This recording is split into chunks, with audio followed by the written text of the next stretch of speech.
챗GPT 써보시면 거짓말 많이 하죠. 도덕성이 없기 때문에 거짓말 하는 건 아니잖아요. 구글은 그 제미나이 3라는 게 결국 검색 기반의 이 챗봇 기능이지 않습니까? 그러니까 여러 가지를 일단 고려해서 균형 있는 대답을 해주니까 사람들이 이거 좀 약간 신선하네.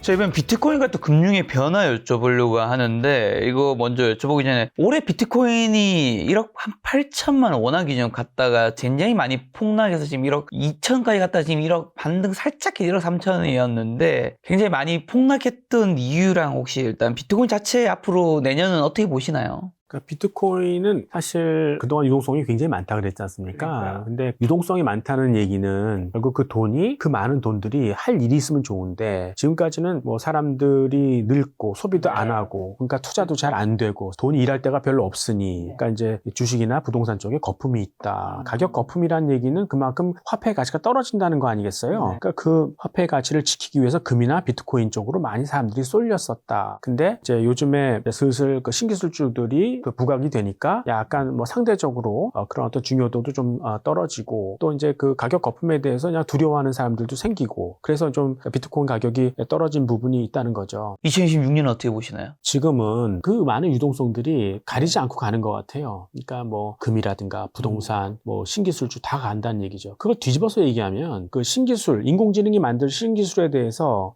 그렇게 확신을 못 한다는 거죠. 근데 이 인공지능의 속도를 좀 이렇게 빨리 하게 되면 그 인공지능 관련주들이 실적을 내지 않을까요? 네. 그러면 아마 사람들이 야 이거 진짜 금보다 더 빛나는 게 나타났다 이러고 이제 그쪽으로 쏠려 들어갈 거라고요. 뭐 인플레보다 훨씬 높은 수익률을 제공을 하는 그런 투자 대상이 있는데 왜 금이나 비트코인 쪽으로 갈까요? 그래서 시간이 지날수록 결국 승리자는 신기술주가 될 것이다. 그러니까 금에 거품이 꼈다. 뭐 금이 더 뭐 할 수 있는 거 좀 있다고 생각하시나요? 예, 있다고 생각합니다. 올해 많이 올랐죠. 한 70%? 지금은 그냥 달러나 통화의 가치에 대해서 어떤 실질 성장에 대해서 그러니까 인플레 부담 때문에 실질 성장에 대해서 사람들이 불안하게 생각하는데 앞으로 어떤 그 인류가 어떤 인공지능 덕분에 확실한 성장을 보여준다 그러면 그쪽으로 쏠려가지 자산의 가치를 그 디펜드하는 이런 투기 자산으로 가지는 않을 것이다 생각합니다. 자, 근데 비트코인보다 이제 알트코인의 미래가 밝다고 보신 이유가 어떻게 될까요? 템베거 포트폴리오 이제 신간 출간하신 책과 저희가 함께 하고 있습니다, 지금. 그러니까 인공지능이 이 사회에 기여하는 바가 뭘까요? 저는 거북이가 토끼를 잡을 수 있다고 생각하는 거죠. 그러니까 약간 좀 어리석더라도 그러니까 챗GPT한테 꾸준히 물어보면 부지런히 물어보면 정답을 가르쳐 주지 않습니까? 그러면 그 사람도 스마트해질 수 있고 똑똑한 사람을 이길 수 있다는 거죠. 앞으로는 인공지능이 굉장히 쓰기 편하게 나올 거예요. 우리가 사실 자동차 부품 3만 개 모르죠. 근데 운전을 할 수 있지 않습니까? 그렇죠. 네, 그렇게 가는 거죠. 그래서 김 작가님이 필요한 어떤 그러한 솔루션 같은 것들을 누군가 인공지능을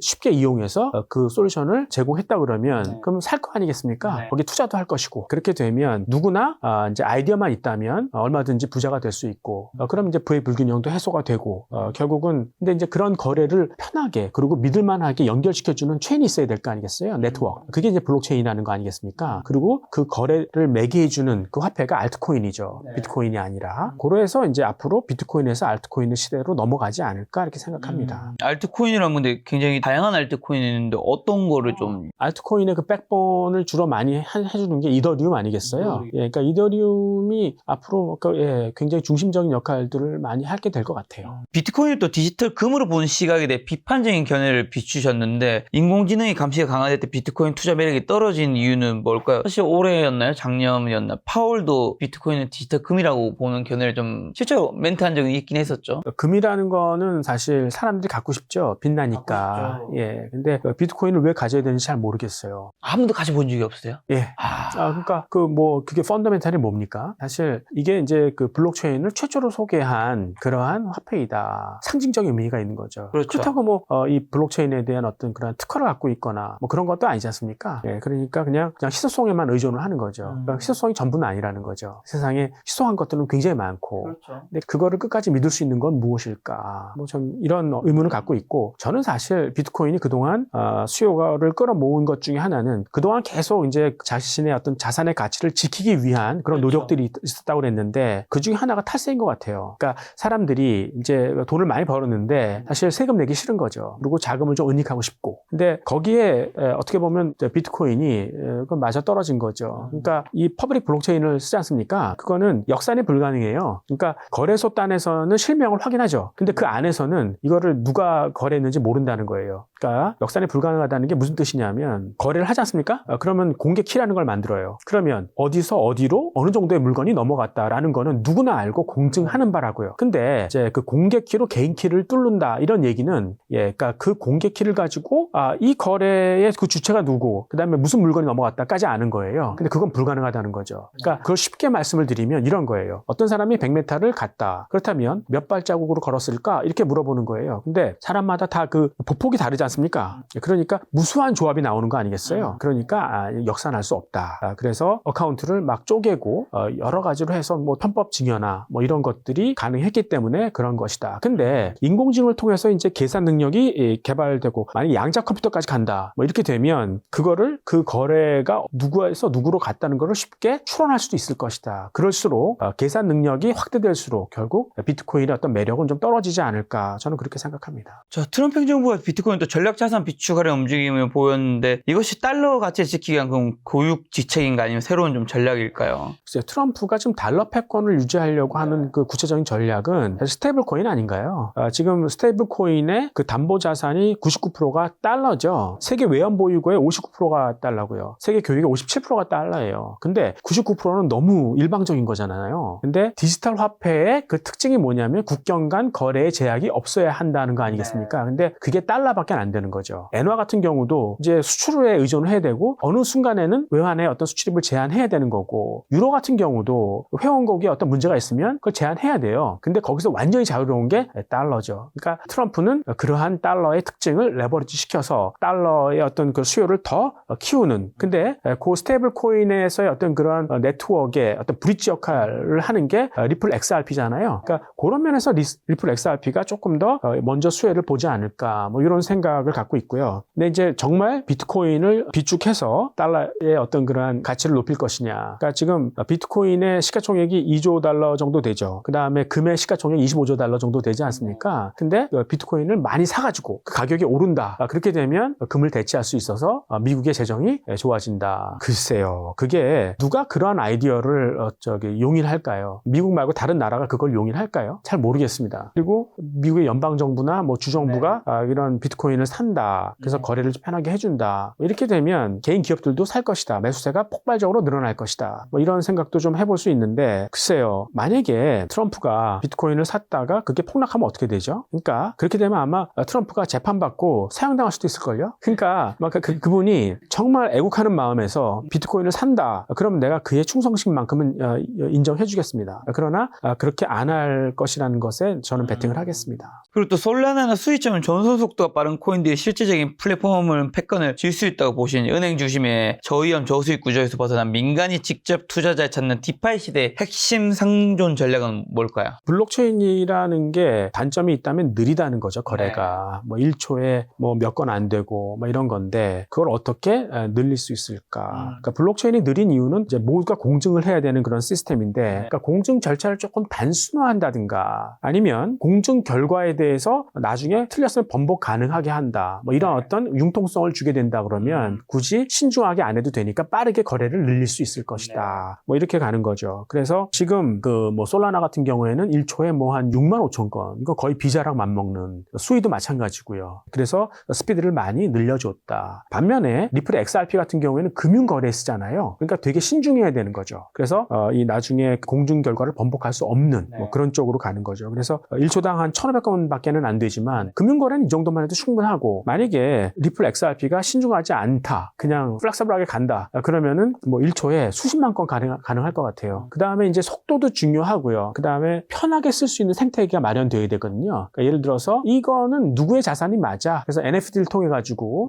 이거는 이 사람 자산이 맞습니다라는 걸 보증해 줘야 되고 또 거기에 사람들이 많이 들어와서 이제 이용할 수 있는 재미있는 콘텐츠들이 많아야 되는 거죠. 그러니까 그런 거에서 성공을 한 것들이 이제 솔라나나 뭐 수이나 뭐 에이다 뭐 이런 쪽들이 많이 있는데 그리고 그런 것들을 지원하는 게 이더리움 뭐 이렇게 되는데 근데 제가 보기에는 이렇게 되려면 정부가 규제를 많이 풀어줘야 되죠. 근데 규제가 그렇게 쉽게 안 풀릴 것 같아요. 사실 아까 뭐 에너지 같은 경우 소형 원자로도 기득권 오일 메이저가 저항을 한다고 그랬지 않습니까? 금융권에도 엄청난 기득권이 있어요. 그거를 벗어나는데 꽤 시간이 걸릴 거라고 생각합니다. 생각합니다. 자, 그러면 이제 이 코인 가상자산에 대해서 한 가지를 점검하고 가면, 그럼 교수님은 가상자산 투자 자체를 별로 지금 하는 게 좋지 않다고 보시는 건지, 아니면 비트보다는 이더리움, 리플, 솔라나, 수익, 말씀 언급한 에이다는 좋게 보신다는 의미인 건지. 알트코인은 리플 XRP를 포함해서 꽤 투자를 많이 해놨어요. 예, 근데 비트코인은 안 샀고요. 그리고 투자 기간을 꽤 오래 잡고 있는 거죠. 그러니까 당장 오를 거라고 생각하지 않아요. 네. 그래서 계속 그냥 매집하는 형태로만 하는 거지, 예, 이거 당장 뭔가를 수익률을 뭐 올릴 수 있다고 이렇게 생각하지는 않습니다. 그러면 이제 교수님이 이제 아까 전에 이제 텐베거 포트폴리오 주간 책에서도 얘기해 주신 건데, 장기 투자와 분산 투자 이런 코멘트 해주셨잖아요. 네네. 그게 이제 자산을 가상 자산에서 그렇고 성장주 투자에서 그렇게 하시는데, 그게 이제 가능한 이유에 대해서 여쭤보고 싶은데, 물론 교수님이 당연히 일반 사람들보다 워낙 증권사에도 오래 계시고 이런 거 투자를 많이 해보셨기 때문에 그런 것도 있겠지만, 우리 일반 개인분들은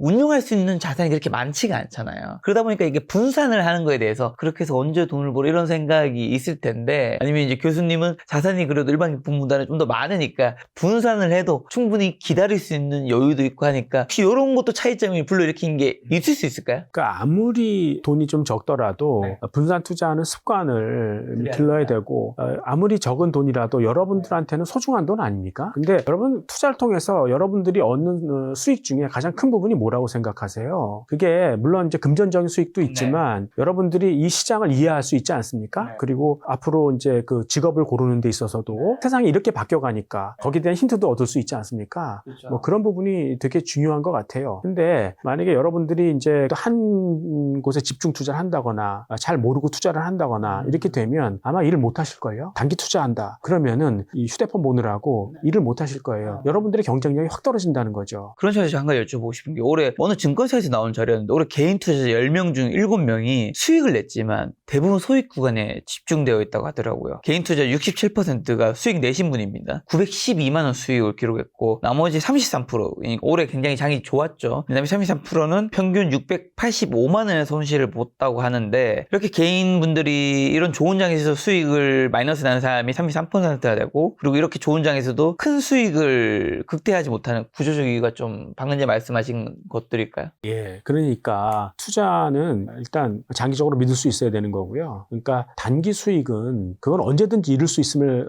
전제로 하는 거지 않습니까? 그러지 말고 투자 수익률의 가장 중요한 부분이 반복 가능한 거지 않습니까? 그 믿을 수 있어야 되는 거고, 그러려면 결국 장기 투자 수익률에 신경을 쓰세요. 그러면 이 단기 투자는 여러분들이 힘들게만 할 거고, 그런 목표도 못 하는 거 아닙니까? 그러니까 어떻게 보면 단기 투자만큼 힘든 게 없어요. 장기 투자를 하게 되면 여러분들이 산 이유만 딱 남게 되는 거죠. 단기 투자하면은 그 사이에 있는 이 매크로 팩터들이 있지 않습니까? 수만 가지가 되는 거죠. 그게 다 들어와요. 여러분들이 그거 다 감안할 수 있습니까? 엄청나게 어렵다고요. 단기 투자는. 그래서 긴 안목을 갖고 여러분들이 사야 되는 그런 종목들을 딱 정해놓고 그 이유가 흩어지지 않는 한 그냥 계속 갖고 있고, 나중에 궁극적으로 이게 어느 정도 맞았는지 틀렸는지 그거를 심판받는 것이 가장 올바른 길이고, 그걸 통해서 여러분들이 많은 거를 배울 수 있을 것입니다. 자, AI 상과 또 빅테크 패권 경쟁 좀 여쭤보면, 과거 닷컴 버블과 현재 AI 버블 논란 비교했을 때 지금 시장이 가진 결정적인 차이점은 좀 뭘까요? 닷컴 버블 같은 경우에는 인터넷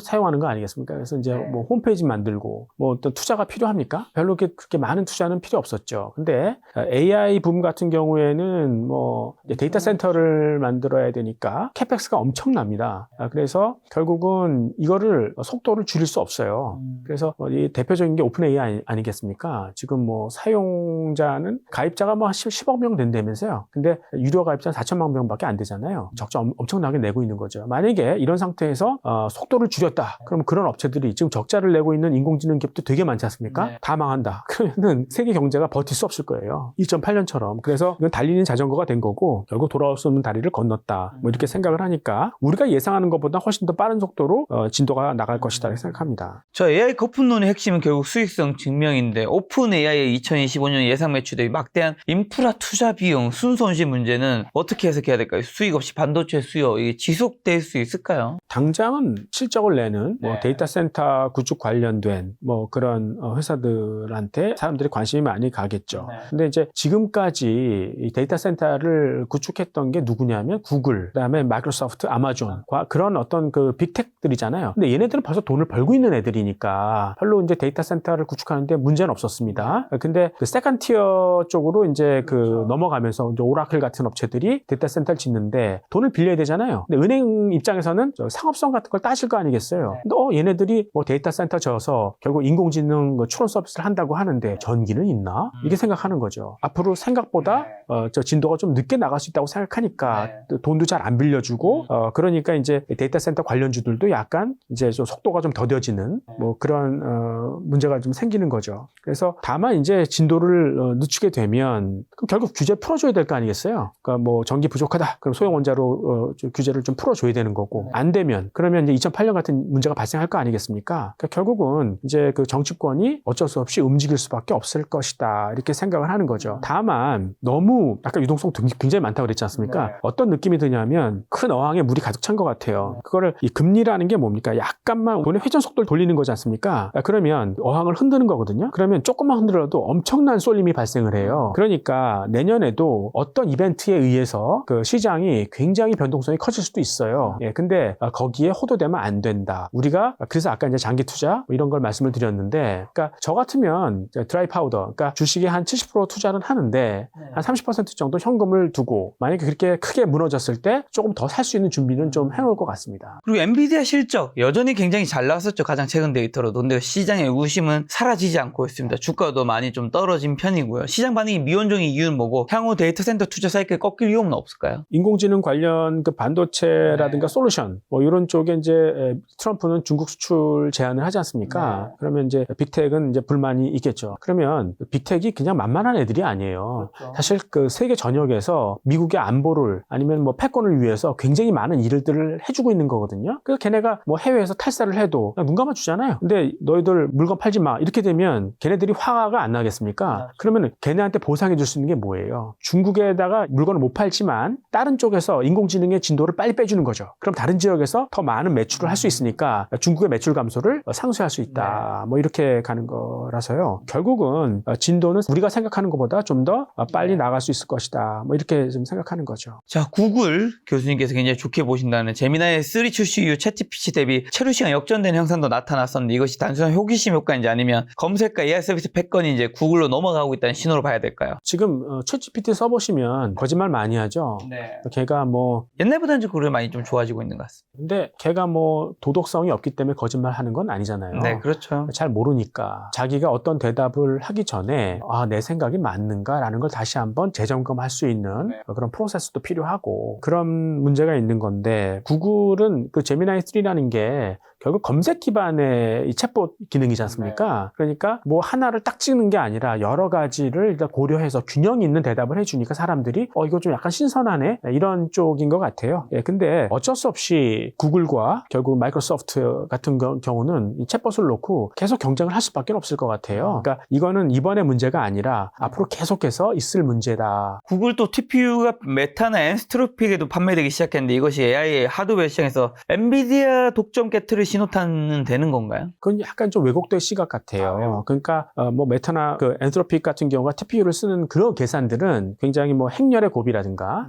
딥러닝에 특화된, 그러니까 TPU가 그런데 특화된, 그러니까 아주 단순한 계산이지만 대량의 용량의 계산을 할 때 굉장히 편한 거지 않습니까? 지금 메타나 엔트로픽이 지금 쓰고자 하는 그 프로젝트들은 바로 그런 계산이었다는 거죠. 근데 이제 반면에 GPU 같은 경우에는 인공지능 계산의 표준이지 않습니까? 확실히 요즘에는 이 표준보다는 어떤 특화된 기능에 더 사람들의 관심이 많은 건 사실인 것 같아요. 그러니까 더 빠른 계산들을 필요로 하니까 아까 CXL을 말씀드렸죠. 그러니까 반도체의 어떤 그 연결을 빠르게 하는 거지 않습니까? 그 표준이 CXL이에요. 근데 어떤 부분에 대해서는 CXL의 스피드를 만족 못 하겠다는 거죠. 더 인공지능 계산이 빨라져야 되니까 뭐 AMD 같은 경우에는 인피니티 패브릭이라는 걸 만들었고 그다음에 엔비디아도 이제 NV링크라는 걸 통해 가지고 CXL이 주는 어떤 그러한 호환성 이런 건 좋은데 어떤 기능은 어느 부분에 대해서 더 빨라야 된다 뭐 하는 거죠. 근데 모든 것에서 다 빨릴 필요가 있습니까? 그럼 돈이 엄청나게 드는데요. 그러니까 CXL이 여전히 중요한 표준으로 남아 있는 것처럼 이 GPU도 그 표준이 되는 어떤 그러한 가속기이면은 분명히 한 거니까 이건 역할의 어떤 분담이 있는 거지.